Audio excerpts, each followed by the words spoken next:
Welcome back to another Spirit Island video. In this video, we're going to discuss 10 final tips for towering roots. Starting off with tip number 1, G3 is key. This is something that I've stated multiple times in my videos, and I just want to re-emphasize just how important this growth option is to the success of the Spirit. In a way, one can say that the Spirit is a bit misleading because they're giving us vitality on this G2. But really, this is a growth option we don't want to be taking very often. The reason why we want to be playing G3 is it's going to give us power cards, our presence placement, the ability to move our Incarna, but most importantly, it's going to give us energy to play our cards. Tip number 2, our Incarna plus a presence count as a sacred site.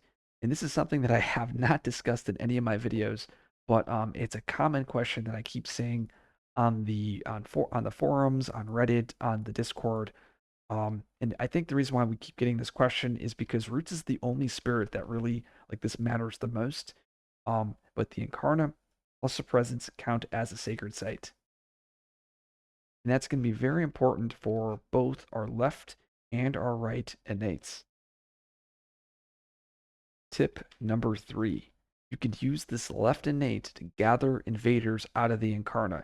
Now you might be saying, wait, why would you do that? Well, because of this card. It says 2 fear if invaders are present or adjacent in both the target land and one adjacent land, you may remove an invader with health less than or equal to the terror level. So why would you want to gather invaders out? Well, that might allow you to get rid of 2 invaders. So here's a good example. You have 3 explorers here, but no adjacent explorers. I may choose to gather an explorer out into Russia, then I may play Radiant to then kill 2 explorers.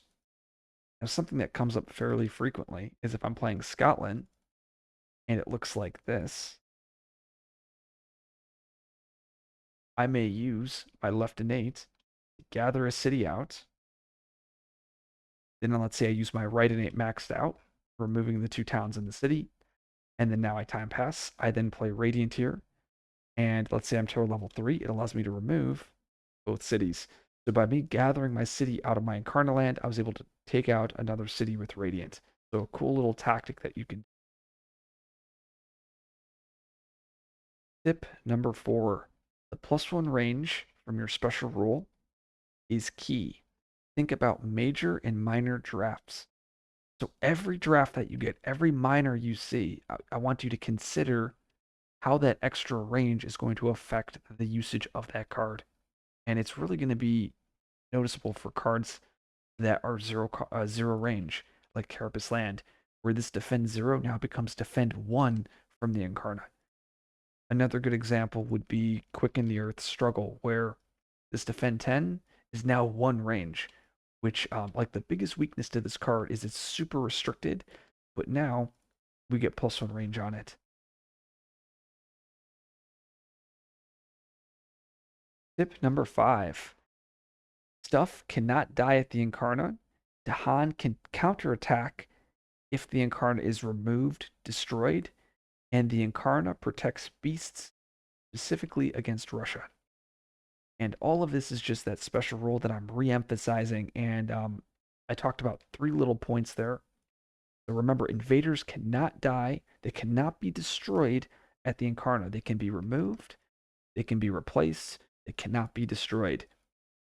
I mentioned Dahan can counterattack. There's a cool combo I already mentioned in video 1. But if this land is ravaging and blights, I can have it destroy my Incarna, and then now Dahan can counterattack, killing the town. And then now specifically against Russia, if this land is ravaging and it blights, I can choose to leave my Incarna here, and so long as my Incarna is there, beasts cannot be damaged or destroyed there. And that can allow us to protect this land or protect these beasts from the Russia loss condition.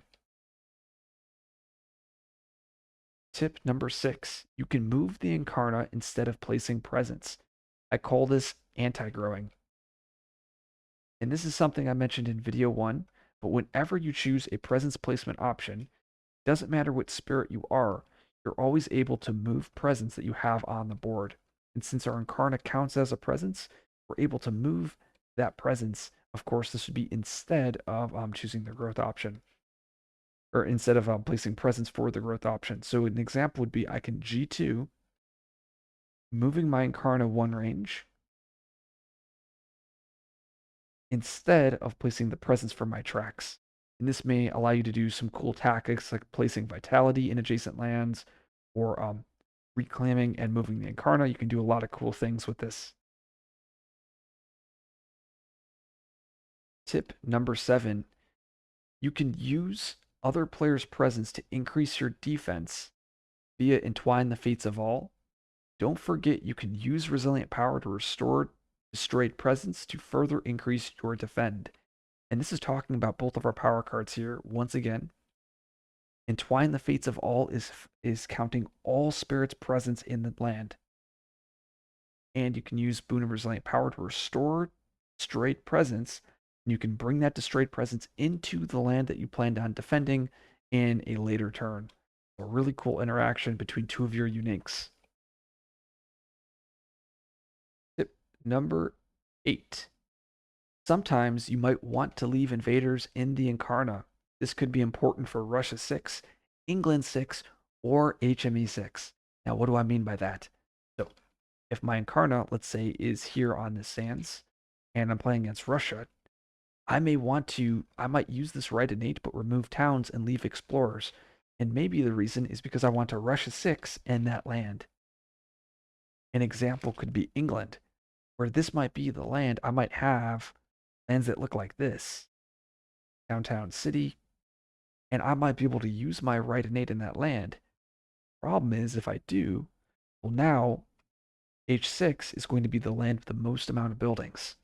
So H6 is going to escalate, and I might not want that. I might want my H2 to be the land that gets escalated in. And then finally, HME6, where you have that constant build upgrade. You may not want to use that right innate to kill the explorers, because you may want to build upgrade there. All because you can use the right innate doesn't mean you should. Tip number 9, empowering is fun, but that doesn't mean you should do it in all matchups. Most of the time, I don't empower. I would say probably, there's 8 adversaries. So 7 out of the 8, I'm not empowering. Now, sometimes I do into England or France just for the fun factor. But like I said, I don't think you're supposed to be empowering. Maybe there's a way to do, maybe there's an optimal empower build when you combo with another spirit, but that is yet to be found. And finally, tip number 10, foresight combined with board selection is crucial. Plan where you want your Incarna at the start of the game. Now, of course, if you're playing solo, you're not able to choose the correct board. But if you're playing in a 4 or 5 spirit game, knowing which boards are better for your Incarna or for your spirit can be very advantageous. And we talk about this in video 4. In addition, knowing where you want to move the Incarna or having a general plan at the start of the game can be very important for your success. In most games, you're only going to be moving your Incarna between 1 and 2 times. Now, of course, this isn't always the rule, but most games you'll only be moving it 1 or 2 times, so knowing exactly where you want it to be is important. If you just randomly or constantly move it, you'll find yourself falling behind as you're going to be losing too many presents, and you're going to be out of position at some points in the game. If you like this video, like, subscribe for more content. I will see you guys in the next video.